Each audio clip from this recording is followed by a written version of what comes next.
I'm reading a book right now called 48 Days to Work You Love or something like that. And it's fantastic. And I'm reading it because I will confess to you, there's a lot of times when I don't actually like working. Now, I know I've mentioned in another video before that most days I do like my work. And, that changes from time to time. Right now I'm in a stage where most days I don't really like my work.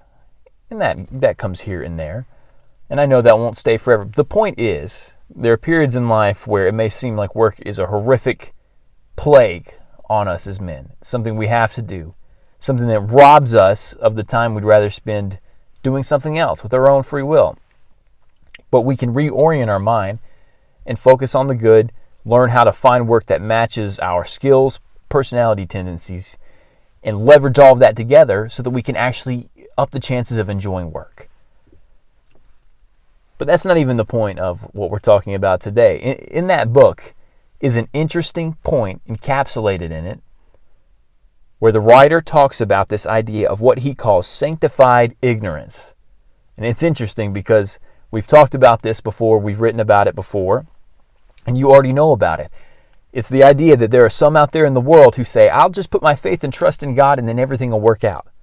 And this is especially common of people who academically study religion or Christianity and who have made the ministry their profession.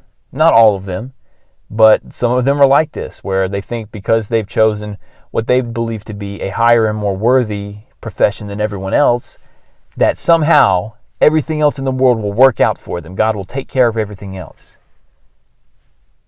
The problem is that is not a life strategy. Throwing our hands up and saying God will take care of me is not the way that God has operated. He always wants us to, first of all, place Him first and foremost in our lives, but then also strategize and work out our own lives. Having faith and trust in God doesn't excuse us from making a plan and following through that plan with legitimate action.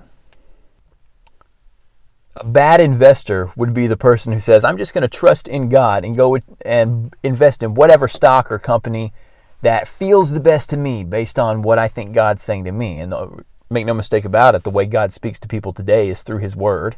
That's the only way. Anything else is not from God. We know that.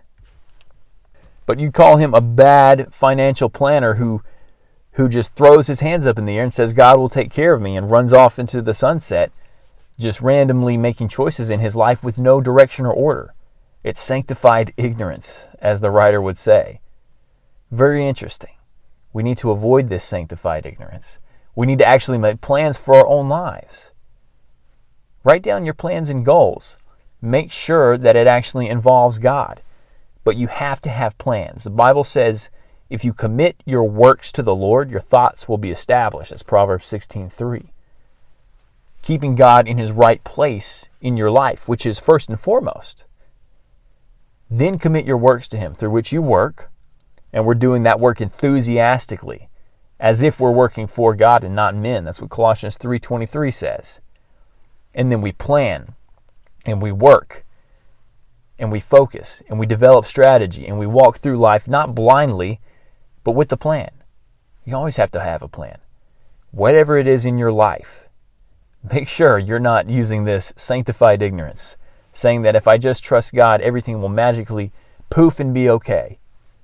Plenty of people thought that, and then they get to the end of their ministry career and realize that the ministry is not exactly a retirement plan, is it? And they have very little retirement, and they're shocked when those that they cared for so many years don't take care of them in return.